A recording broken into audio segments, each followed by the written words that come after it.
Shall we begin?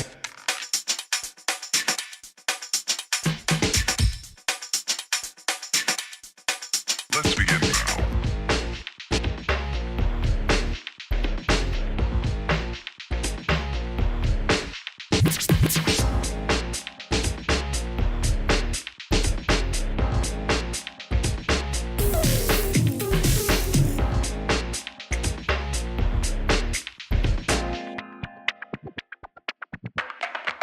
Let's begin now. Hey everybody, James from Core. Today we're going to talk about how to know when you are making a serious mistake with your betrayed partner. Really, this is about when it's all about me. When we go into that phase, when we're in that state of mind, that's when our partners are going to feel betrayed yet again. And the last thing that we want to do is to betray our partners again. It really is like rolling over them in a Mack truck and saying, what was that? Did I just hit something? And backing up and seeing if it was something in the road that you hit. And then saying, oh yeah, I did hit something, and driving back over her. So we really can't do that anymore. Our whole goal here is to not re-traumatize our partners.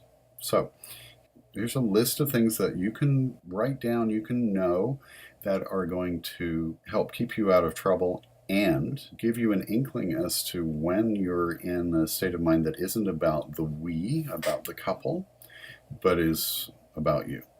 This is something that, was a defense mechanism when you were a kid. So it's natural, you come by it honestly, but it is something that, as all of us try to mature and grow up, need to address so that it becomes about the coupleship and not about the individual needs that we have. If you rationalize, if you try to teach, if you defend, if you go into a defense mode, man, you need to stop right there. I'm defending, own it.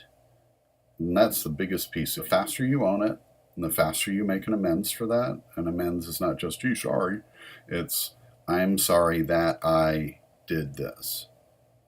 So that your partner gets that you get it, that you really understand why you're apologizing.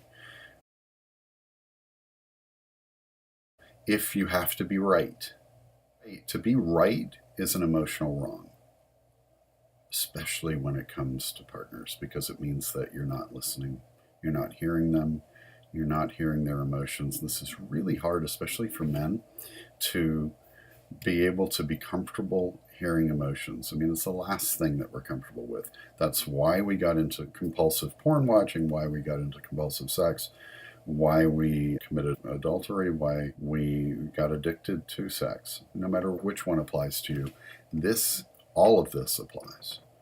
So if you feel that you've been somehow wronged, if you feel angry at your partner, now there are legitimate times to be angry, but most of the time it's going to be because she has decided to stand up for herself and be empowered. And that means that we're not getting what we expect from her or what we want from her. So that makes us angry. So if we feel shame, now shame's a topic for a whole video, probably several. Guilt is fine. You can feel as much guilt as you want. But when it goes from feeling guilty about what you've done to feeling guilty about who you are, which is actually shame. So guilt is about behavior. Shame is about who I am.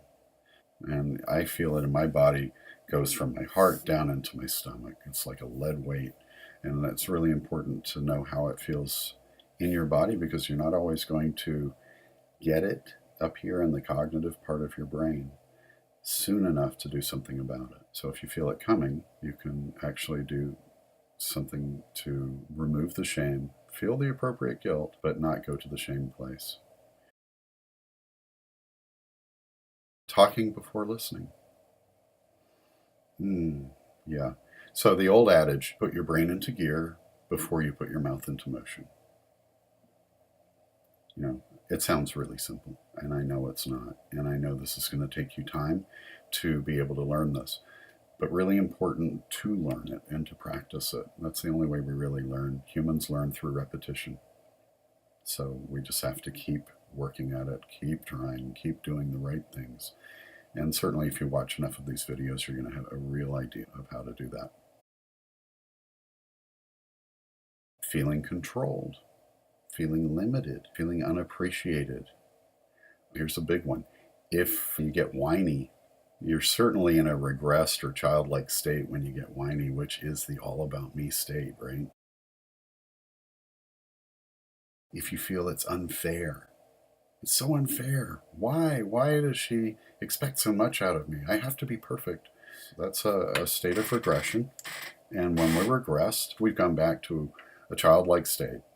Probably some point in our childhood where something actually happened that we go back to when something was in fact unfair, and so we go back to that place. When we react instead of respond, we're in that place.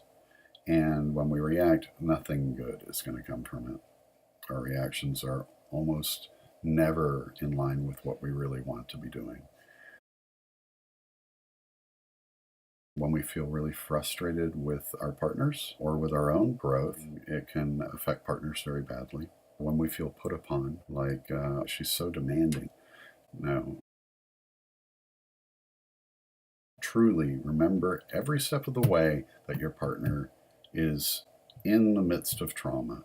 Even if she discovered what you were doing a year ago, 2 years ago, 5 years ago, and you do something that even remotely looks like your actions back then she's going to feel that trauma like it happened right in that moment.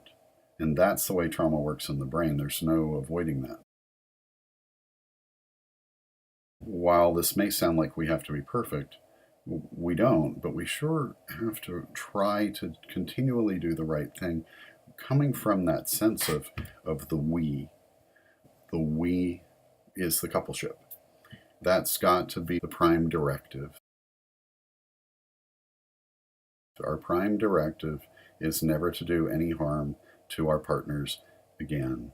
Part of that prime directive is that the coupleship comes first. When you're doing any of these things in this list, that means that you are coming first and not the coupleship. Bear that in mind. We're going to do some more videos that really explain this more in depth. Feel free to watch those, and I look forward to seeing you again.